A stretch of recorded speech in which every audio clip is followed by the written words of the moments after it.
Apostle Paul. Do you think the Apostle Paul was capable of a miracle or two during the Acts period?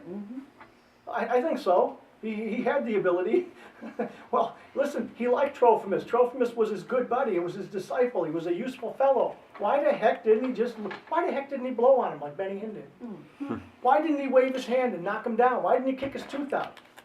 All right? Why didn't he just lay his hand and say a nice prayer? Be thy healed, Timothy, my brother, or Trophimus, my brother. Why didn't he do that? Isn't that a rational question? Well, Dave, now I was just wondering, looking at the film from Benny Hinn, it looked like it was years ago. Yeah, there's a million of them current though. Yeah. Oh, Yeah. okay. And I was just wondering, is Yeah, he still he hasn't changed his practicing stripes. that? He's actually gotten creative. Yeah, he's actually gotten better. So we, I mean, what they're always constantly updating their shtick. So I don't even. Those weren't unusual or exceptional or anything. I mean, That's that goes on, it's been going yeah, on, yeah. it's commonplace. Yeah. So we know that Trophimus was left at Miletum sick. Nobody could lay hands on him, or if they could have, why didn't they? Didn't they want him around? Simple question. Now go back to spin back a little bit. 1 Timothy 5:23. He's talking to Timothy at this point in time.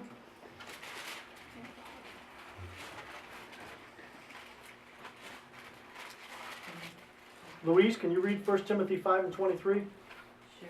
No longer drink only water, but use a little wine for your stomach's sake and your frequent infirmities. Frequent infirmities. Frequent.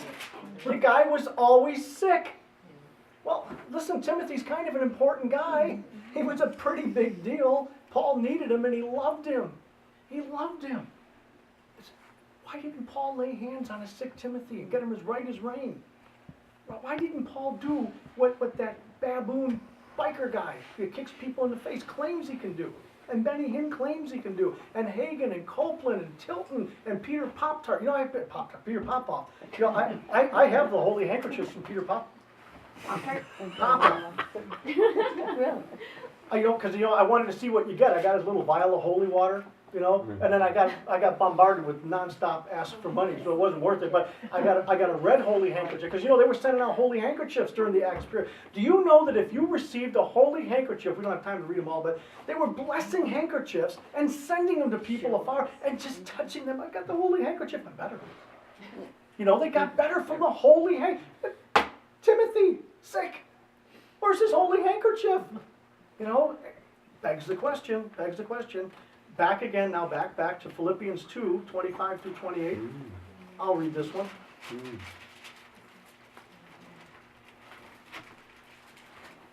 You're going to see an example of a healing, but you're going to notice how it is done. I'll read Philippians 2:25 through 28.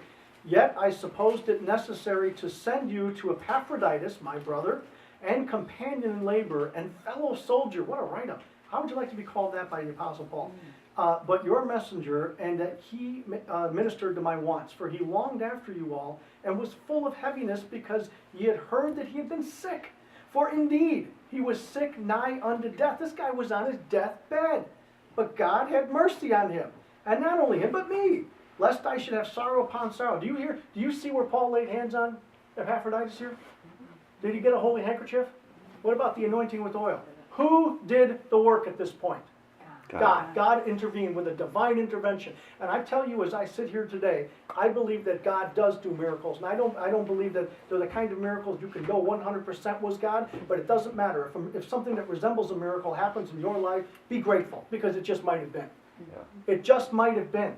You cannot know for certain if a guy got better, if a family member got better. You don't know if it was blind luck, biological recovery maximus, or if the divine hand of God, like with Epaphroditus here, stepped in and helped that person. You don't know, but it's a good idea to be grateful either way, isn't it? All right. So anyway, I think that's enough. That was great, Dave. I wanted to wind up by telling you, if you read the 4th chapter, let's just read 2 more Philippians verses, then we're done. Philippians 4:11. Philippians 4:11. I believe there's a reason why Paul said this towards the end of his life. Okay? There's a reason Paul said this. Philippians 4:11 says, "Not that I speak in respect of want, for I have learned in what